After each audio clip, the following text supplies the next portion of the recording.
Buenas tardes, chicos. Vamos a dar inicio a la clase de hoy. Voy a empezar puntual para no perjudicar la, la siguiente hora del colega que continúa con la otra clase. ¿Me escuchan, doctores?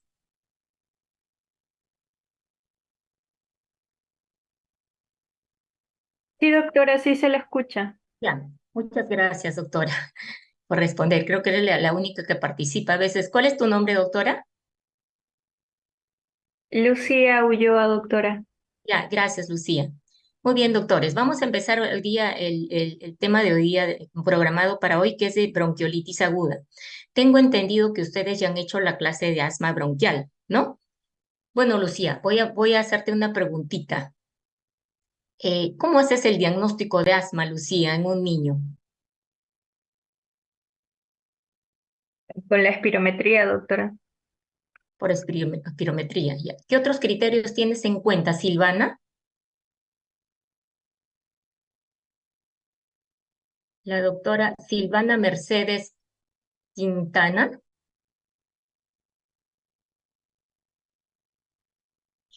Sí, doctora. ¿Qué otro criterio podrías tener en cuenta, Silvana, para hacer el diagnóstico de asma en un niño? Lucía dijo la espirometría.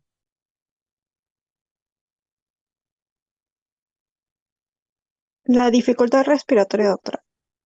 Ya, está bien, pero no todos los pacientes que tienen asma tienen dificultad respiratoria. Irene Espinosa,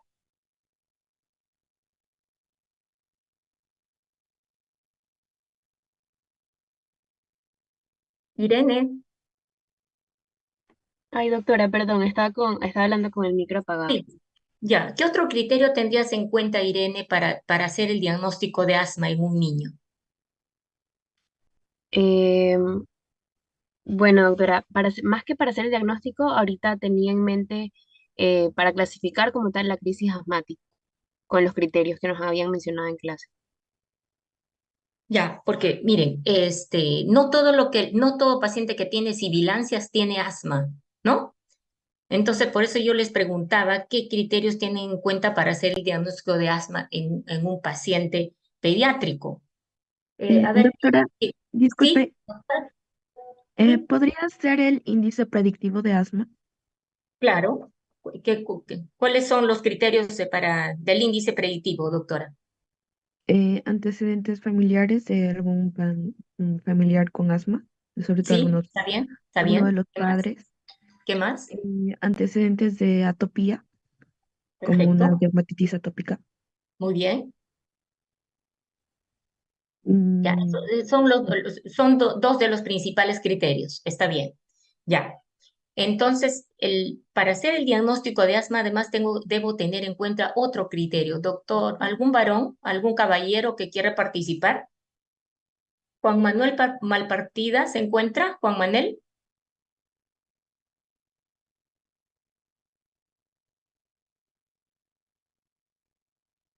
no está Juan Manuel. Eduardo Carrión, Doctora, buenas tardes, ¿me escucha? sí, te escucho. Sí, doctora.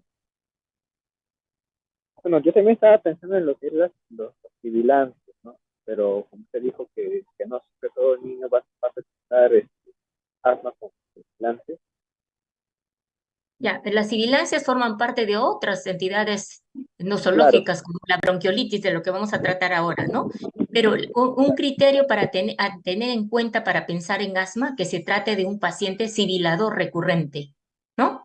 Y sibilador recurrente se llama aquel paciente que tiene dos episodios o más de sibilancias en 6 meses o más de 3 en un año. Entonces estamos pensando en un sibilador recurrente. Ya, gracias, doctores. Entonces, nosotros, como les digo, vamos a tener pacientes que tienen sibilancias y para hacer el diagnóstico debo tener en cuenta la edad del paciente, a qué edad iniciaron sus primeras sibilancias. Y van a haber casos como el que les voy a mostrar acá, que les estoy poniendo como ejemplos. Miren, Víctor es un bebé de 5 meses de edad que hace 4 días empezó con moquito y tos. Hace un día le sirve el pecho y no tiene ningún antecedente de importancia. El siguiente caso se trata de Luisa, de 4 meses, que desde hace un mes de edad desde un mes de vida presenta ronquera de pecho, le silba el pecho y además presenta estridor laríngeo. Y el tercer caso, Rosa, de 3 años de edad, que presenta episodios de sibilancias recurrentes desde que tiene 6 meses de edad, en que tuvo su primer episodio de bronquiolitis. Y desde entonces la madre dice que siempre le silba el pecho, ¿no? Periódicamente, que es cada 3 meses, 4 meses, ya le silba el pecho. Entonces tenemos 3 casos en los que vemos que hay, ¿qué ven en común en estos 3 casos? ¿Qué le ven en común? Las sibilancias, doctora. Las sibilancias. Los 3 pacientes tienen sibilancias, ¿no? ¿Y cuál sería la diferencia, Lucía, ¿no? ¿Cuál sería la diferencia que ves en los 3 casitos, Lucía? Era Sherely, doctora. Ya, ¿cuál es la diferencia? La forma, el tiempo de presentación. En un caso son recurrentes, en otro está presente ahora, y en otros es un poco más agudo, un Muy poco bien. más crónico. En el primer caso, en el recuadro celeste, estamos viendo que es un caso de sibilancias agudas en un lactante, un solo episodio. El segundo caso, que está de Luisa, de 4 meses, es un caso de sibilancias persistentes que empezaron cuando tenía un mes de vida, o sea, ya desde la época neonatal, ¿no? Y además tiene un síntoma asociado, tiene estridor. En el tercer caso, vemos a Rosa, de 3 años, que presenta episodios de sibilancias recurrentes desde que ella tuvo su primer episodio de bronquiolitis, ¿no? O sea, desde ahí ella era una lactante y ahorita que ya está en edad de preescolar, continúa presentando episodios de síndrome obstructivo bronquial. Entonces empezamos definiendo primero los objetivos de la clase. Primero es que ustedes al finalizar la clase van a ser capaces de realizar el diagnóstico de bronquiolitis aplicando criterios clínicos. En segundo lugar, identificar en la historia clínica los factores de riesgo para bronquiolitis severa. En tercer lugar, diferenciar la bronquiolitis de otros cuadros que cursan con sibilancias, formular el tratamiento y aplicar criterios para hospitalizar o tratar ambulatoriamente. O sea, tomen decisiones. A este paciente lo hospitalizo y a este paciente lo puedo mandar a la casa con tratamiento sintomático y controlarlo ambulatoriamente, ¿no? Esas son las decisiones que ustedes tienen que tomar en un paciente con bronquiolitis. ¿Por qué ustedes cuando de repente ahora que están haciendo ya sus prácticas hospitalarias y estamos pasando visita con ustedes, están viendo que una gran parte de los pacientes hospitalizados, los que tienen enfermedades respiratorias, el 50% de niños que están hospitalizados y son lactantes tienen sibilancias, ¿no? ¿Por qué el niño pequeño, el lactante, el niño menor de 2 años, tiende a tener sibilancias y puede progresar rápidamente a la insuficiencia respiratoria? ¿Por qué? Existen diferencias entre el aparato anatómico de la vía respiratoria, aparato respiratorio del niño con respecto a la del adulto, ¿no? ¿Cuáles son las diferencias? Primero, que tienen una vía aérea superior más corta y estrecha. Las narinas son más pequeñas, es la segunda parte más estrecha de la vía respiratoria del lactante después de la glotis. Por esto, rápidamente, cuando se tapa con secreciones nasales, el niño tiene mucha secreción nasal, no puede respirar, tiene dificultad para respirar, tiene dificultad para amamantar, ¿no? Aparte que el niño, el lactante, ¿por dónde respira? ¿Por la nariz o por la boca? ¿Qué dicen, doctores? El lactante, ¿por dónde respira? ¿Por la nariz o por la boca? Por la nariz, doctora. Daniel Munaico, Sí, doctora. Por Bueno, la ¿por dónde? boca, doctora. Por la boca. ¿Quién dijo por la boca? Yo, Kelly ¿Cuál es? Rubio. Ya, doctora Rubio. Opinión del el doctor Daniel Munaico. sí, doctora. Excelente. Sí. ¿Por dónde respira el lactante? ¿Por la nariz o por la boca? Por la nariz. Por la nariz, ya.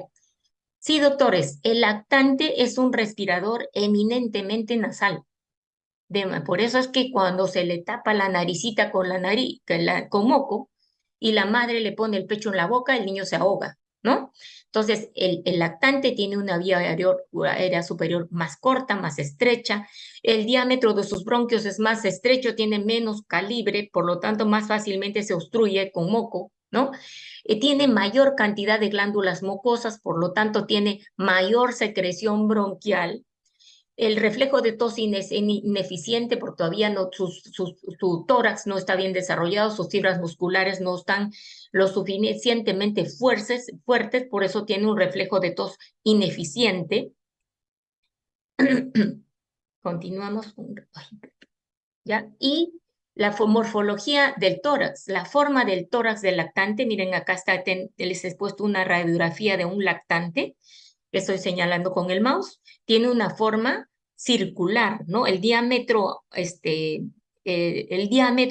tórax es más ancho, a diferencia del tórax ya del niño escolar y del adulto, en que el tórax ya se torna, ya tiene una forma elíptica, ¿no? Entonces, esta morfología del tórax circular en el lactante hace que sus costillas sean más horizontalizadas y su trabajo respiratorio sea mayor. Las fibras musculares son circulares, tienen menor tono y tienen la tendencia al colapso es mayor. A su vez que su actividad metabólica, la actividad metabólica del lactante es mayor, ¿no? Tienen, por lo tanto, mayor necesidad de oxígeno. Ellos, ¿cómo compensan esa actividad metabólica aumentada? Con una frecuencia respiratoria más alta. Estamos viendo acá en el recuadro, en la tabla que les he puesto, el recién nacido, ¿cuánto tiene de frecuencia respiratoria? 40 a 60 por minuto, ¿no? De frecuencia respiratoria. El lactante tiene 30 a 40, a diferencia de los adultos y de los niños escolares que ya tienen 15 a 20 respiraciones por minuto. Entonces, ¿cómo se define la bronquiolitis? Hay una definición anatómica, ¿no? Que es la infección respiratoria aguda que afecta principalmente la parte terminal de la vía respiratoria, que son los bronquiolos, ¿no? Vías aéreas terminales. Hay otra definición, ustedes van a encontrarla esta también en algunos libros, y dice, es el primer episodio agudo de inflamación de las vías respiratorias bajas, bronquios y bronquiolos en niños menores de 24 meses. Pero ojo con esta definición que muchos confunden. Dicen, es el primer episodio de inflamación de las vías respiratorias bajas. Entonces, cuando vemos un niño de 1 año que tiene bronquiolitis y luego de repente ha tenido a los 6 meses de edad otro episodio de síndrome obstructivo bronquial, entonces dicen, no, ahora tiene 1 año, esto ya no es bronquiolitis, porque ya ha tenido un primer episodio. Fíjense esta definición. Primer episodio agudo de la inflamación de la vía respiratoria, ¿no? Entonces, no hay que confundir. Esta definición de primer episodio agudo de inflamación de las vías respiratorias es para registro epidemiológico, doctores. Es como para decir, la primera obstrucción bronquial de que tiene un niño es bronquiolitis, ¿ya? Entonces, no significa que el segundo episodio no pueda ser bronquiolitis. Y ahora les voy a explicar por qué. ¿Cuál es la causa de bronquiolitis? La causa más frecuente es viral. 50-80%, el virus más frecuente es el virus sincicial respiratorio. Otros virus pueden causar también bronquiolitis. El rinovirus, metaneumovirus, coronavirus, el bocavirus, ahora que hemos estado en la época de COVID, también el COVID era responsable de las bronquiolitis de los lactantes. Influenza, el virus del adenovirus, el parainfluenza. Ahora, hay una tasa de coinfección de 6 a 30%. ¿Qué quiere decir coinfección? Que puede detectarse más de un virus en un mismo paciente. Por ejemplo, se puede tratar, ha habido la coinfección más frecuente, es virus sincicial respiratorio con rinovirus. También se están detectando virus sincicial respiratorio con metaneumovirus, o sea, otra que estamos encontrando frecuentemente, ¿no? O con otros virus asociados, ¿no? A veces hay hasta 3 virus, ¿no? 3 virus. Entonces, esas son coinfecciones que se pueden encontrar aún en un 6 a 30%. Las coinfecciones pueden explicar en algunos pacientes la gravedad de la enfermedad. aunque el virus incisional de respiratorio de por sí puede causar bronquiolitis severa, ¿no?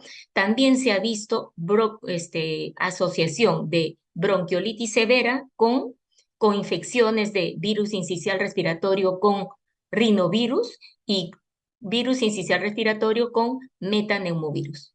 Causas de bacterianas de bronquiolitis son menos frecuentes. ¿Pero qué bacterias pueden causar bronquiolitis? Bordetella pertussis, por ejemplo, y Mycoplasma pneumoniae. El virus incisional respiratorio es un virus de la familia Paramyxoviridae, es un virus RNA que en su superficie tiene numerosas proteínas que son los antígenos, ¿no? Y en su envoltura. Las proteínas más importantes son las proteínas F y G. La proteína F, que es la proteína que se llama de fusión también, que es responsable de la fusión, para volver a repetir, del virus a la célula y favorece la penetración del virus a la célula y favorece también la formación de sincitios. La proteína G se encarga de favorecer la adhesión del virus a la célula. En base a estas numerosas proteínas y antígenos que tiene la superficie, se clasifican dos especies, la especie A y la especie B, y dentro de estas especies a la vez hay subgrupos. Los virus del grupo A son responsables de las formas más severas de la enfermedad. Es un virus termosensible, significa que pierde su viabilidad con procesos de congelación y descongelación. También es sensible al alcohol, al jabón. Es viable en el ambiente por varias horas. En las manos, por ejemplo, el virus puede permanecer hasta 30 minutos, igual en el papel. Puede permanecer en las superficies como los mostradores, los estetoscopios, puede permanecer hasta por 12 horas el virus, ¿no? Por eso es bien importante el lavado de manos como parte de la prevención de la enfermedad.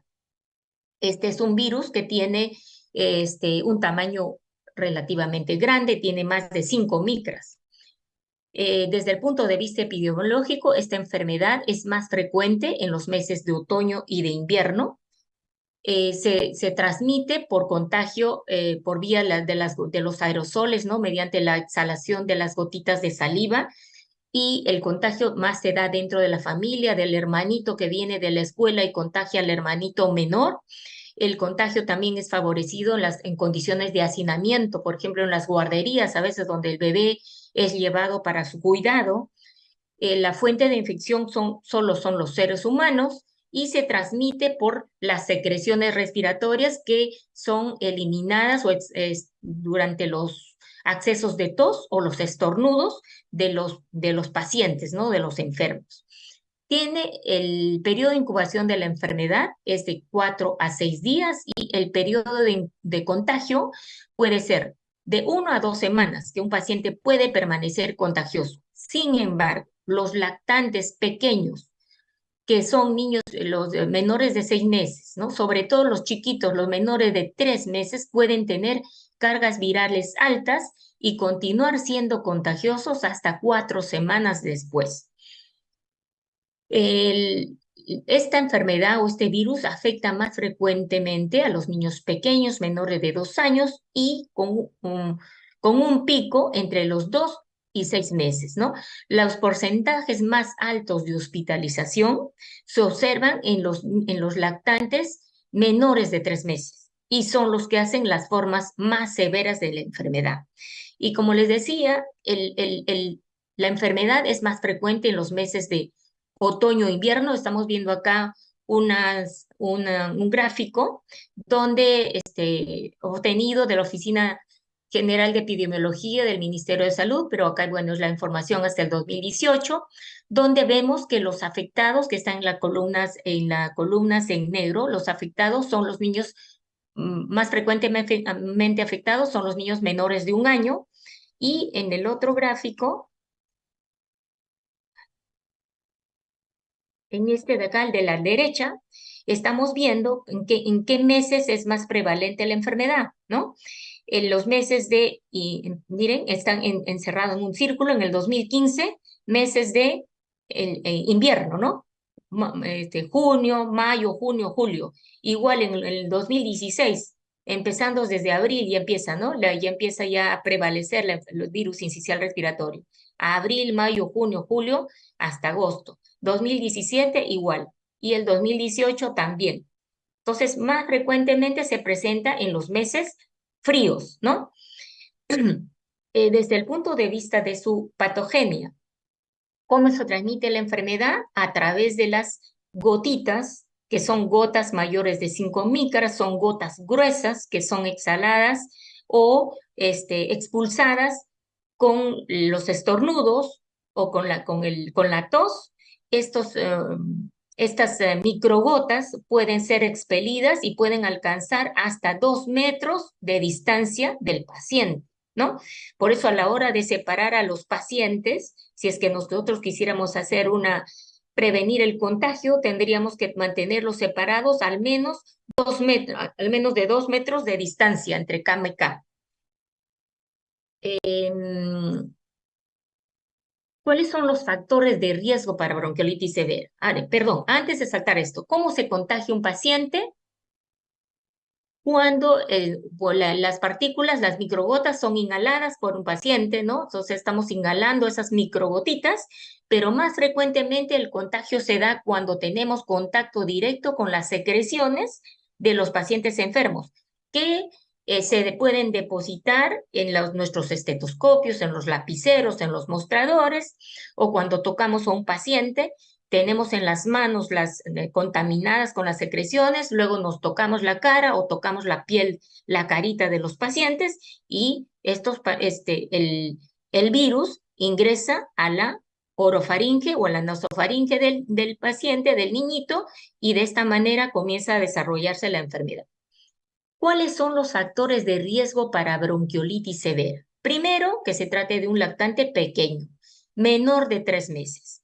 Antecedente de ser prematuro, menor de 35 semanas, principalmente el más prematuro, el prematuro de menor de 32 semanas. Es el que tiene mucho más riesgo dentro de los prematuros. ¿Y por qué los prematuros tienen este factor de riesgo? Porque la transferencia de anticuerpos de la mamá al bebé vía transplacentaria se produce en el último trimestre del embarazo, ¿no? Entonces, si el bebito nace antes de tiempo, carece de estas defensas que puede adquirir de la madre. A su vez, también otro factor de riesgo para bronquiolitis severas ya son enfermedades asociadas como displasia broncopulmonar, que es la enfermedad crónica del lactante del prematuro, cardiopatías congénitas hemodinámicamente significativas como comunicación interventricular, ductus arterioso, comunicación interauricular, cardiopatías que tienen hipertensión pulmonar, pacientes con inmunodeficiencia. ¿Por qué en las cardiopatías es un factor de riesgo? Porque el paciente no tiene una capacidad para aumentar su gasto cardíaco en respuesta a la infección. Y otro factor de riesgo son las enfermedades neuromusculares, ¿no? Además, ya otros factores de riesgo también los constituyen ser niño, haber nacido con bajo peso, síndrome de Down, hijo de madre fumadora, o también que haya fumadores dentro de la familia, hacinamiento en el hogar, asistencia a guardería en que los bebés se contagian de otros niñitos que pueden acudir enfermos, ¿no? Tener hermanitos en edad escolar, como le decía, que el hermanito viene enfermito del colegio porque ahí se contagió y lleva la infección a la casa, y no haber recibido lactancia materna exclusiva, porque ya sabemos que un beneficio de la lactancia materna exclusiva es proporcionar defensas al bebé, ¿no? Sobre todo inmunoglobulina A, que lo va a proteger contra las enfermedades respiratorias y también las enfermedades digestivas.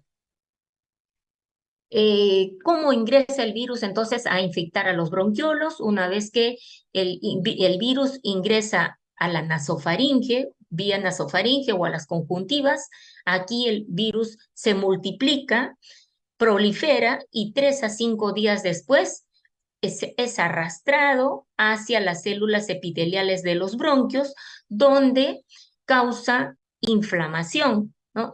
Produciendo necrosis de las células epiteliales, destrucción de los cilios y produce edema de la mucosa, inflamación de la mucosa con hipersecreción de moco, que va a causar también obstrucción de los bronquios, de los pequeños bronquios, y esto va a ser causa ¿no? de las complicaciones como hiperinsuflación de las vías distales, de las sibilancias y de las atelectasias, ¿no? Como estamos observando acá, una vez que se produce obstrucción de los bronquiolos con moco, se va a producir obstrucción parcial o total de los bronquios, ¿no? La obstrucción total puede explicarnos las atelectasias de diferentes grados y la obstrucción parcial nos van a explicar que el aire pueda quedar atrapado y se produce una hiperinsuflación del pulmón o puede condicionar también atelectasias segmentarias.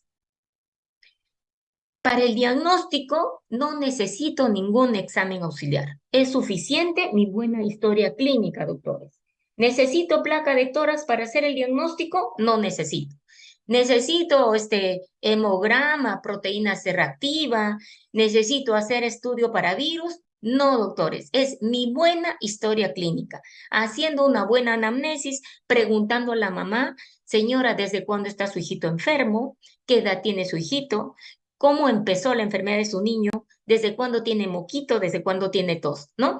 Entonces, desde el punto de vista de cuadro clínico, vamos a tener un niño menor de 2 años que viene a la consulta porque empezó con tos, empezó a tener moquito, que estamos viendo en la gráfica de la derecha, ¿no? Empezó con rinorrea, con tos, con algún grado de fiebre, ¿no? Generalmente de bajo grado, 38, 38,5 de temperatura, y que 3 hasta 5 días después empieza a tener sibilancias y puede empezar a tener dificultad respiratoria. Le auscultamos en los pulmones crepitantes, subcrepitantes, y es su primer episodio de sibilancias.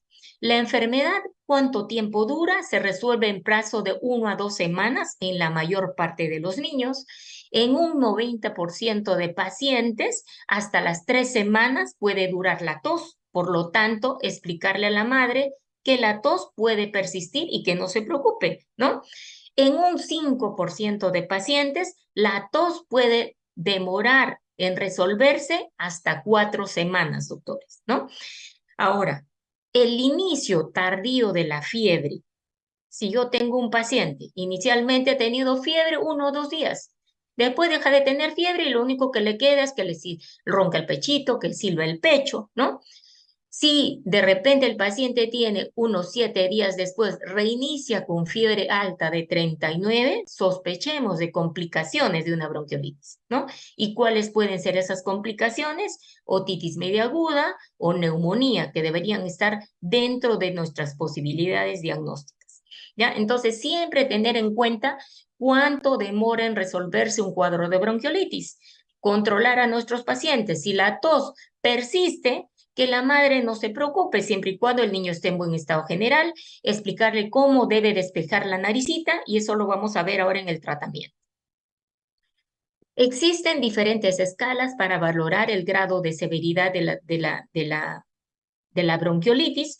Les estoy poniendo acá una de las escalas que fue publicado en un artículo. Acá les he puesto la referencia que están en los anales anales españoles del 2017, que tiene varios criterios, ¿no? Sibilancias, crepitantes, el grado de esfuerzo respiratorio, la relación inspiración-expiración, la frecuencia respiratoria y la frecuencia cardíaca, ¿no? Son 6 criterios que tienen en cuenta.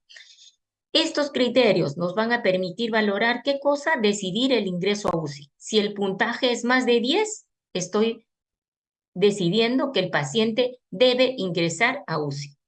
El siguiente score, ese es el score de tal modificado que tiene menos criterios, ¿no? Tiene la frecuencia respiratoria, sibilancia, cianosis y retracciones, ¿no?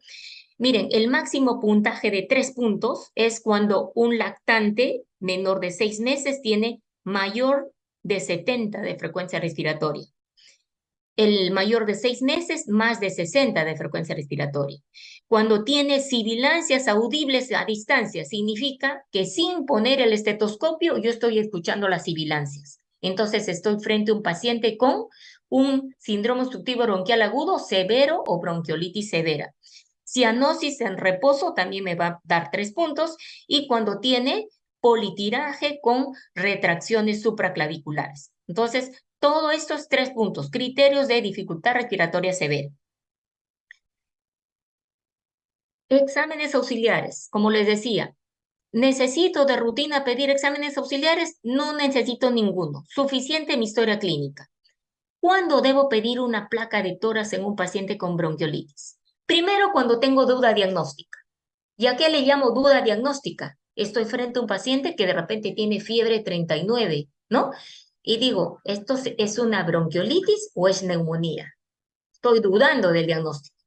O de repente estoy pensando, no, esto no me parece una bronquiolitis, es una neumonía, es una neumonía por gérmenes atípicos, que también tiene sibilancias, ¿no?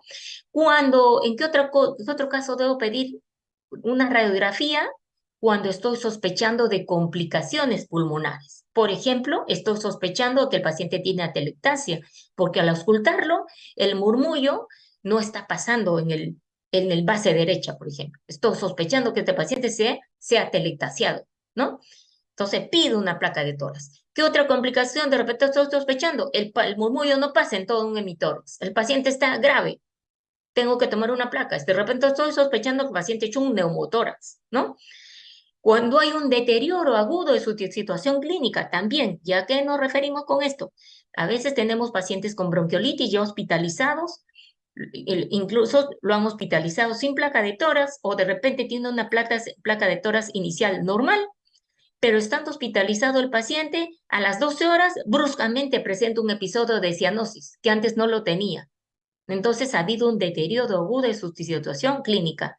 Pido una placa de tórax. Cuando necesito hospitalizar a un paciente en UCI, también, ¿no? O cuando estoy sospechando que el paciente, además de tener bronquiolitis, tiene una enfermedad asociada. Por ejemplo, estoy sospechando que es un paciente cardiópata y está con insuficiencia cardíaca, ¿no? Entonces, pido una placa de tórax. ¿Cuáles son los hallazgos más frecuentes a encontrar en una placa de tórax? Los hallazgos son variables. Desde una placa de tórax normal hasta una placa de tórax donde voy a encontrar ya complicaciones como atelectasias, neumotórax, ¿no? Pero los hallazgos más frecuentes son signos de atrapamiento de aire con horizontalización de costillas, hiperinsuflación pulmonar, aplanamiento de los semidiafragmas, esos son los signos de atrapamiento de aire, ¿no? Infiltrados peribronquiales también, yo veo acá, por ejemplo, en esta placa que estoy poniendo en mi diapositiva, estamos viendo un engrosamiento parailiar derecho, que pueden ser por infiltrado, por secreción de moco también, ¿no? O por infiltrado peribronquial. ¿Qué otro examen voy a solicitar examen auxiliar de exámenes auxiliares? Gases arteriales, cuando estoy diagnosticando insuficiencia respiratoria y estoy valorando al paciente de ingreso a UCI. Examen de orina. Ustedes me preguntarán, ¿por qué voy a pedir examen de orina en un paciente con bronquiolitis? ¿Qué tiene que ver? ¿No? Porque se ha visto que en un 5% de pacientes con bronquiolitis lactantes menores de 3 meses, hay ITU asociado. Entonces, pidamos un examen de orina en aquel paciente, generalmente pequeño, menor de 3 meses, que viene con fiebre alta, ¿no? Está considerado pedir un examen de orina. Un hemograma no de rutina, no a todos los pacientes tengo que pedir hemograma PCR. Si ustedes están en un centro de salud, no tienen un laboratorio para pedir hemograma, no necesito hemograma, ¿no? ¿Cuándo debo considerarlo? Cuando estoy sospechando complicaciones de repente bacterianas asociadas, estoy sospechando que es una bronquiolitis complicada con una neumonía bacteriana, o estoy sospechando que no es bronquiolitis, es neumonía. Pediremos un hemograma, ¿no? Igual reactantes de fase aguda. Diagnóstico etiológico, estudio para virus, ¿no? Tengo la estrés o la mamá dijo, ¿sabe qué, señora? Tengo que pedir un hisopado nasofaringio, hay que estudiar a su hijito para saber de qué virus es. Tampoco es necesario, doctores, porque son exámenes Primero, son costosos algunos, a veces también un poco traumáticos porque hay que poner el hisopo, ¿no? en la naricita del niño y tomar una buena muestra, ¿no? Entonces, tampoco se recomienda estudios virológicos de rutina. ¿Para qué necesitaría yo pedirlos? Que cuando necesito hacer estudio epidemiológico, cuando necesito agrupar a los pacientes de repente para aislarlos, ¿no? Entonces, solicito estudios virológicos. ¿Y qué muestras debo pedir para estudio virológico, no? Para detección del virus, puedo mandar como muestra una secreción nasofaringea para detección de antígenos del virus por diferentes métodos, por ejemplo, inmunofluorescencia, o puedo pedir detección del virus por reacción en cadena de polimerasa, ¿ya? Para detectar el virus sincicial respiratorio. Y continuando, para hacer el diagnóstico diferencial. Como les decía, no todo paciente que tiene sibilancias tiene asma y no todo paciente que tiene sibilancias tiene bronquiolitis. Por lo tanto, mi buena historia clínica. ¿Qué debo preguntar? Además de preguntar, señora, ¿qué edad tiene su hijito? Empezar por la edad. Preguntar, ¿qué otros síntomas asociados tiene? ¿No? Señora, su hijito le está roncando el pechito, tiene sibilancias, ¿tiene también moco en la nariz? ¿Desde cuándo tiene moco? ¿Tiene tos? ¿Tiene fiebre? ¿No? Si empezó con moquito, con tos, y luego comienza a silbar el pecho, voy a pensar en sibilancia, en bronquiolitis, ¿no? Después, ¿cómo iniciaron esas sibilancias? De repente empezó en forma brusca, de un momento a otro, sin pródromos catarrales. Y cómo fueron progresando en el tiempo, si poco a poco se fueron agravando y fueron aumentando en el tiempo. Entonces, voy a pensar en otras entidades nosológicas que sean causantes de bronquiolitis, ¿no? Las neumonías bacterianas, voy a hacer diagnóstico diferencial porque tengo un paciente que tiene dificultad respiratoria, tiene fiebre, tiene tos, digo, se tratará de una neumonía, ¿no? ¿Cuándo voy a pensar en una neumonía bacteriana? Cuando hay compromiso del estado general, el niño luce tóxico, tiene fiebre alta, está muy decaído, no ha empezado con moquito, ¿no? Empezó de frente con fiebre alta y con dificultad respiratoria y tos, entonces voy a estar pensando que esto se trata de una neumonía bacteriana. ¿Cuándo pensaré en aspiración de cuerpo extraño? Cuando hay historia de que el paciente viene a emergencia porque ha venido, la madre dice, de un momento a otro mi hijito comenzó a tener una tos muy exigente y se empezó a ahogar, doctor, o se puso morado, de un momento a otro se atoró, yo creo que se atoró con algo. Auscultan y tiene sibilancias localizadas en un emitórax. Señora, ¿su hijito tenía moquito? No. ¿Tenía tos? No, doctor, mi hijo estaba sano, previamente sano. Episodio agudo de asfixia. Voy a pensar en aspiración de cuerpo extraño. Laringotraqueitis, ¿no? Ustedes ya han hecho ya la clase de Krupp.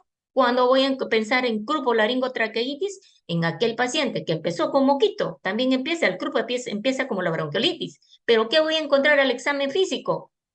Estridor inspiratorio.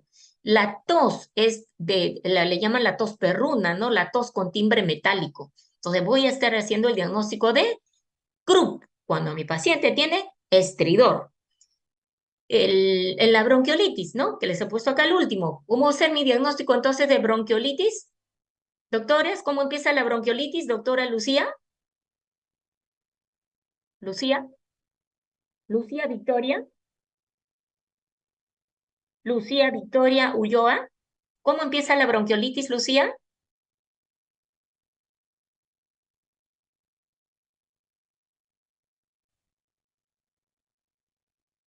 Irene Espinosa. Sí, doctora, con ¿Cómo cuadros empieza? catarrales y Claro, moquito. Irene. Muy bien, Irene. Entonces, la bronquiolitis empieza con moquito, con tos, y 3 a 5 días después empiezan las sibilancias, empieza a roncar el pechito, ¿no? Entonces, todas estas son causas de sibilancias agudas. Y también pueden haber pacientes sibilantes crónicos, ¿no? Voy a pensar en un paciente que es un sibilador crónico o sibilancias recurrentes en, en un lactante que tenga reflujo gastroesofágico. ¿Y qué historia va a tener este niño que tiene reflujo esofágico? ¿Es un niño vomitador o es un niño que regurgita constantemente la leche, ¿no? Acuérdense que hay un reflujo gastroesofágico fisiológico, ese es el famoso chanchito que tienen los bebés, ¿no? El lactante que regurgita la leche, ese es el chanchito, ¿no? Pero eso es fisiológico, que se resuelve hasta la edad de 1 año. Cuando decimos que el reflujo gastroesofágico es patológico, cuando repercute en el peso del paciente, es aquel paciente o lactante que siempre está con bajo peso para la edad del paciente, siempre está en percentiles bajos y la madre siempre preocupada porque su niño gana muy poco peso, niño vomitador y además es un sibilador recurrente. Cardiopatía congénita, siempre un sibilador recurrente, paciente que no tiene un solo episodio de sibilancia, sino que tiene 3, 4 sibilantes, episodios de sibilancias en 1 año, examinen bien el corazón. De repente tiene un soplo cardíaco, tiene insuficiencia cardíaca, tiene una cardiopatía con flujo pulmonar elevado y eso está condicionando las sibilancias recurrentes que no responden al tratamiento con beta 2. Fibrosis quística en aquel paciente que tiene, además de ser un sibilador recurrente o persistente, tiene infecciones respiratorias recurrentes. Es aquel paciente que continuamente para enfermo y la madre dice, doctor, no lo puedo vacunar hasta ahora, mijito, tiene 1 año, pero para enfermo, cada mes está que le ronca el pecho, que ya le dio otitis, que le dio bronquitis, que tiene faringitis y continuamente le están dando antibiótico. Entonces mi hijo para todo el tiempo enfermo, ¿no? Voy a pensar en fibrosis quística. En estas 3 últimas que le estoy poniendo acá, miren, doctores, laringomalacia, displasia broncopulmonar y anillos vasculares son causas de sibilancias persistentes o recurrentes que empiezan desde la época neonatal. Ya por eso es que les decía que en la historia tengan en cuenta siempre la edad del paciente. Señora, ¿a qué edad comenzó a silbar el pechito por primera vez de su hijito? ¿A qué edad fue? ¿Ya? En la laringomalacia, el paciente puede no solamente tener sibilancias, sino también tener un estridor inspiratorio persistente que mejora con los cambios de posición del paciente. Displasia broncopulmonar, un paciente que tiene sibilancias persistentes o recurrentes, pero tiene el antecedente de haber sido prematuro. Ha recibido tratamiento con oxígeno por bastante tiempo, más de 28 días. Estoy sospechando que ese pulmoncito está enfermo, tiene una enfermedad pulmonar crónica y que nos puede estar explicando que sea un sibilador persistente, ¿no? Los anillos vasculares, igual, en los anillos vasculares son ramas anómalas que salen de la aorta y envuelven a la tráquea y al esófago y pueden causar estridor y sibilancias en el paciente. Y luego, ¿cuándo voy a pensar en asma? En aquel paciente sibilador recurrente que tiene antecedentes de atopía en la familia, paciente que responde a tratamiento con beta 2, ¿no? Todo paciente que tose más de noche o tose más temprano en la mañana, eso es el patrón de la tos que tiene el paciente, es el patrón de tos del paciente asmático. ¿Qué complicaciones puede tener? ¿Con qué se puede complicar un paciente con bronquiolitis? Con apneas, insuficiencia respiratoria, el paciente se puede aspirar porque tiene los lactantes, sobre todo los prematuros y los niños menores de 3 meses, ¿no? Como les decía, tienen la nariz obstruida y a la vez que la mamá le da el pecho en la boquita, pueden aspirarse. Las atelectasias son complicaciones frecuentes porque los bronquios, como les había mostrado en una de las radiografías, los bronquios se tapan de moco y se producen las atelectasias de diferente grado. Los neumotoras son complicaciones que generalmente se observan ya en los pacientes de UCI, ¿no? Que ingresan a ventilación mecánica, pueden ser complicaciones, aunque también se pueden ver complicaciones.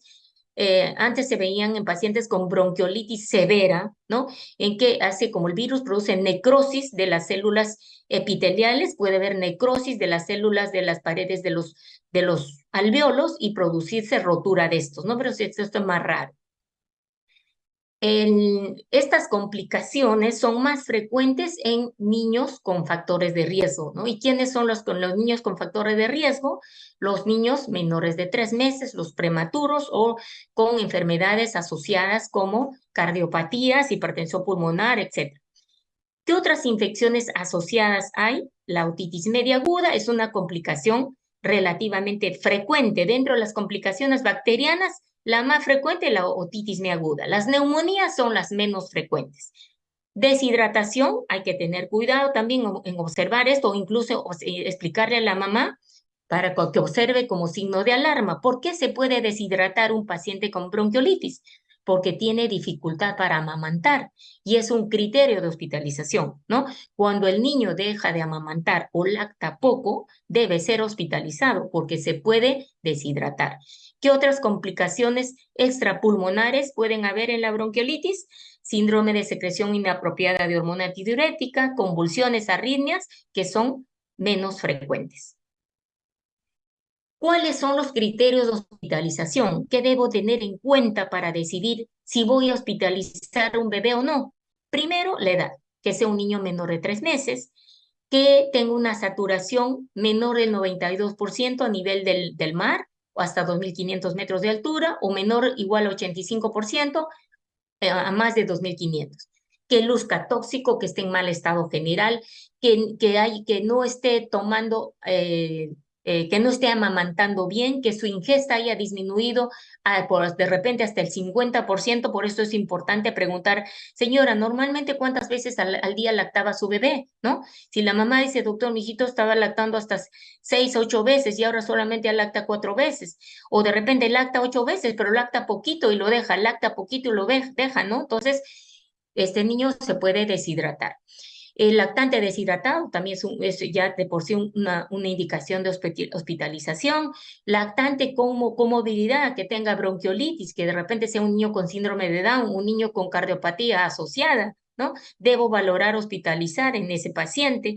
O cuando la madre vive muy lejos del centro de salud donde ustedes están, o hay un médico que lo atienda y estamos dudando que ella acuda a control. ¿Cuáles son, acá en el cuadro de la derecha arriba les estoy poniendo cuáles son los valores considerados de taquipnia según la Organización Mundial de la Salud, de acuerdo a la edad, ¿no? Para niños de 0 a 2 meses, frecuencia respiratoria más de 60, hasta a partir de 2 meses hasta 1 año, frecuencia respiratoria más de 50, de 1 a 5 años, más de 40, y más de 5 años, mayor de 20. Consideramos que un paciente tiene distrés respiratorio severo, o sea, dificultad respiratoria severa, cuando un lactante tiene una frecuencia respiratoria más de 70 por minuto. ¿Cuáles son signos de dificultad respiratoria severa, además de la frecuencia respiratoria? Que un niño tenga quejido, que tenga aleteo nasal, politiraje, que tenga cianosis, alteración del estado mental, doctores. Si yo veo un niño que tiene quejido y está somnoliento, ese niño está grave, debe ser atendido en traumashock, rápido, ¿no? No podemos darnos el lujo de decir, señora, ¿a qué le voy a nebulizar? Vaya a pagar su ticket, vaya a sacar su historia. No, en ese paciente primero debemos actuar, después se hace el papel. ¿Cuál es el tratamiento? Miren, el tratamiento básico de la bronquiolitis es tratamiento de soporte, tratamiento sintomático, tratamiento de permeabilización de la vía aérea y asegurar la buena hidratación. Es el pilar del tratamiento. Entonces, estamos viendo acá, les he puesto en ambos, tratamiento en hospitalización y tratamiento ambulatorio. En ambos es mantener vía aérea permeable. ¿Y cómo vamos a asegurar esto, la vía aérea permeable? Primero explicándole a la mamá, o si no indicando en la hospitalización, paciente con la cabecita levantada, ponerle una almohadita para que pueda estar con la cabeza elevada a 30 grados. Segundo, permeabilizar las fosas nasales. ¿Cómo? Aplicando gotas de suero fisiológico en la nariz, que puede ser desde 5 gotas hasta 10 gotas, ¿no? Instilando de repente hasta con una jeringa, eso ya lo hace la enfermera, pero a la mamita le podemos decir que aplique en la naricita gotitas de suero fisiológico, ¿no? Que le aplique Si es en casa, puede ser desde 2 hasta 5 gotas en la naricita, que aspire con una bombilla de jeve, eso si fuera en la casa, y que antes de amamantar le aplique las gotitas y luego recién le ponga el pecho a la boca. En hospitalización le indicamos eso a la enfermera y que realice aspiración de secreciones solo a demanda. Tampoco se recomienda aspirar profundamente ni continuamente, que cada 2, 3 horas, porque primero, que es traumático. Segundo, causa estrés también en los niños. Es doloroso, ¿no? Y a veces el niño se torna mucho más irritable con la aspiración. Después, ¿qué más debemos recomendarle? ¿Cómo debe ser la alimentación? La alimentación fraccionada. ¿Qué significa fraccionada? Decirle a la madre que le debe amamantar de un pecho 10, 15 minutos, que lo haga descansar, que le vea cómo está respirando. Si hubiera moquito en la naricita, que aspire los moquitos con la bombilla y luego continúe el amamantamiento. Eso es en la casa. En el hospital, nosotros que optamos, si es que el niño tiene dificultad respiratoria, no puede amamantar, ponemos una sonda orogástrica y le vamos alimentando por la sonda, porque también el hecho de que el niño tenga hambre hace que se estrese y aumente su dificultad respiratoria, ¿no? Entonces, se puede optar por poner una sondita orogástrica si el paciente tiene una frecuencia respiratoria menos de 70 por minuto, poner una sondita y alimentarlo por allí. Hidratación endovenosa, también podemos darle parcial o total, dependiendo del grado de dificultad respiratoria, para asegurar su hidratación adecuada. Oxígeno, lo recomendamos también si es que el paciente está desaturando y tiene una saturación menor del 92% hasta 2.500 metros de altura y menor o igual a 85% a más de 2.500 metros. Para el tratamiento ambulatorio, además de explicarle a la mamá cómo debe limpiar la naricita de su bebé, qué debe hacer para aspirar los moquitos, poniéndole gotitas de suero fisiológico en la nariz, diciéndole que debe aplicar las gotas antes de amamantar y decirle que debe darle de lactar fraccionadamente, explicarle los signos de alarma. ¿Qué le debemos explicar? Señora, que si su hijito deja de respirar en algún momento, la tos le produce cianosis, se pone morado cuando tose, o cuando usted le está notando que aumenta, que le está viendo que se le hunde el pechito para respirar, que está viendo que se le hunden las costillas, o cuando está muy irritable, está haciendo fiebre alta, debe ir a emergencia o regrese antes para examinarlo yo. Eso es lo que debemos explicarle a la mamá. Oxígeno, ya no hay diferentes métodos para proporcionar oxígeno que los vamos a utilizar de acuerdo al grado de dificultad respiratoria que tenga el paciente, ¿no? Y empezando desde la cánula binasal, mascarilla, oxígeno por cabezal. Ahora ya hay cánulas de alto flujo que están permitiendo que los niños vayan con menos frecuencia a ser intubados e ingresar a ventilación mecánica, porque el mismo hecho de ¿no? A veces ya los predispone también a tener ya complicaciones como neumonías asociadas al ventilador, por ejemplo, ¿no? ¿Cuándo está indicado intubar a un paciente? Cuando nosotros estamos de repente ya sospechando y estamos haciendo un diagnóstico clínico de insuficiencia respiratoria. Cuando estamos sospechando que el paciente está con insuficiencia respiratoria, cuando está con alteración del estado de conciencia, está irritable, agitado o está somnoliento, letárgico, soporoso, este paciente ya debe ser intubado. Cuando tiene llanto débil. Si un paciente que vino con dificultad respiratoria y que inicialmente tenía llanto enérgico y después tiene llanto débil, ¿qué me puede estar explicando? ¿Daniel? Si un paciente empieza a tener, Daniel Munaico, Sí, doctora. ¿qué te podría explicar si un paciente que de pronto tenía llanto enérgico, después ya empieza a tener llanto débil, se torna somnoliento? ¿De qué estaría sospechando, Daniel? ¿O Alteración del sistema nervioso. qué te haría pensar, Daniel? Puede ser obstrucción, sepsis, alteración del sistema nervioso central. No, más bien yo estaría pensando, mi paciente se está agotando, Daniel, se está cansando. Ya sus mecanismos de compensación está fallando, ya no da más, su fuerza muscular ya se está agotando. Entonces, ese paciente debe ser intubado. ¿no? Igual, si yo tenía un paciente con sibilancias y después empiezo a tener un paciente que ya no tiene sibilancias, el murmullo no pasa. Entonces, ¿para qué han sibilancias? ¿Qué necesito, doctores? Flujo de aire. Si yo ausculto y ya no pasa el murmullo, significa que no hay flujo de aire. El paciente debe ser intubado. ¿Ya, doctores? Continuamos. Tratamiento. Broncodilatadores, beta-2, corticoide, adrenalina, bromuro, hipotrópico, montelukast, antibiótico. No necesito. El paciente no está indicado para nebulizaciones con beta-2, corticoide. Pero, miren, esto está en las guías de tratamiento, ¿no es cierto? Pero las guías excluyen al paciente grave, doctores. ¿Qué se dice con respecto a los beta-2? Algunos estudios o algunas guías consideran que se puede hacer un ensayo con beta-2 en un paciente cuando viene emergencia con dificultad respiratoria moderada o severa. Se puede hacer un ensayo con beta-2, nebulizarlo con beta-2. Y si el paciente responde, continuar el tratamiento con beta-2. Antibióticos, usarlo cuando estoy sospechando de complicaciones bacterianas. Fisioterapia respiratoria no está indicado de rutina, ¿ya? No indicado de rutina. Puedo considerarlo en aquellos pacientes que tienen, por ejemplo, mucha secreción y complicado con atelectasias lobares, se podría considerar, o en pacientes que tienen de repente de fondo una fibrosis quística. Soluciones salinas hipertónicas, también nebulizar al paciente con solución hipertónica salina se puso un tiempo de moda, se fue recomendado porque se sostenía que la solución hipertónica fluidificaba el moco, ¿no? Y por lo tanto, el paciente podía respirar mejor. Pero ahora tampoco se considera que debería administrarse en los pacientes, salvo en los pacientes hospitalizados, podría considerarse su uso.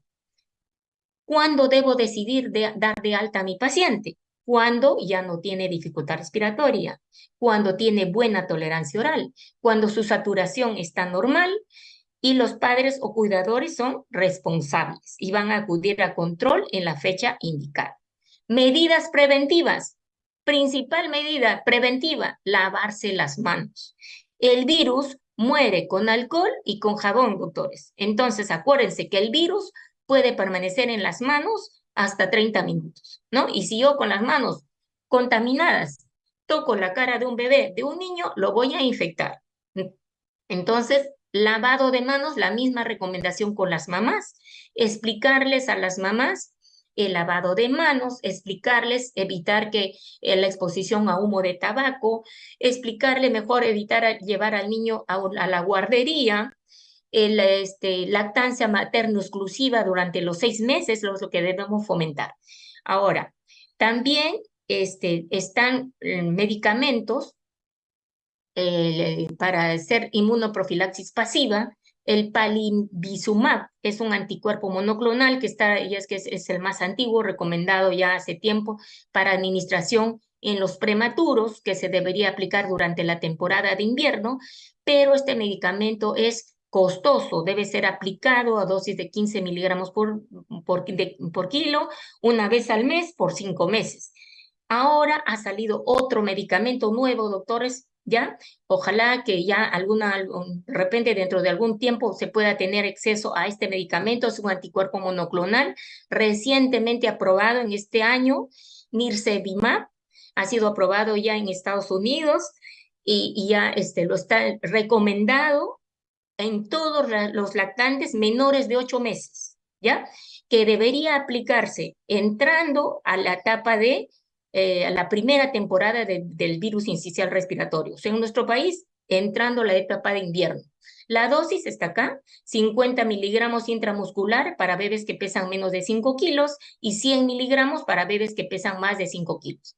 Recomendado en niños de 8 a 19 meses, pero con factores de riesgo. ¿Y qué factores de riesgo? Pacientes cardiópatas, pacientes con fibrosis quística, con displasia broncopulmonar. Si es que ya no se han puesto antes la vacuna, deberían ser vacunados, aplicarse el medicamento entre 8 a 19 meses. La dosis, 200 miligramos, pero repartidos en 2 dosis, 100 miligramos en diferentes zonas. Luego está este es la otra nuevo medicamento aprobado, doctores, dice calientito salido del horno, Abrisbo, que está ahora recién aprobado en el mes de mayo, me parece, de este año o de agosto, para aplicación en gestantes. Ojalá Dios quiera que pronto llegue al Perú, pero ¿a quién se debe inmunizar? A la mamá. ¿Para qué? Para que le pase los anticuerpos a su bebé. Recomendado de aplicarlo a las gestantes entre las 32 y las 36 semanas de gestación. Una dosis única de 0.5 mililitros que va a proteger a los bebés hasta los 6 meses de vida. Y para terminar, diremos que la bronquiolitis es un cuadro autolimitado que evoluciona generalmente sin complicaciones. Algunos niños presentan episodios recurrentes de sibilancias, un 40% hasta los 5 años y 10% después de los 5 años, ¿no? Y no se sabe si la primera bronquiolitis en la primera infancia es especialmente causada por virus sincicial respiratorio y rinovirus, predispone al asma, o si la bronquiolitis se instala ya en un paciente, o sea, en un paciente, si la bronquiolitis severa se instala en un paciente que tiene ya una predisposición genética para que luego desarrolle asma, ¿no? O si ya se instala en un paciente que ya tiene daño pulmonar previo. Conclusiones. La bronquiolitis es un síndrome producido mayormente por virus sincicial respiratorio, más frecuentemente en niños menores de 2 años, que empieza con un moquito y 3 a 5 días después se asocia a tos, sibilancias y dificultad respiratoria, curso autolimitado. El diagnóstico es clínico, no necesito exámenes auxiliares, el tratamiento es sintomático y el pilar del tratamiento preventivo es el lavado de manos. Muchas gracias, doctores, por su atención. Y creo que terminamos me parece que estoy en la hora para que continúen con la siguiente clase. Ya, doctores, gracias, ya no tengo oportunidad para hacer preguntas. Muchas gracias, doctores. Gracias. Gracias, Gracias. doctora. Doctora. Muchas gracias, doctora. Gracias, doctora.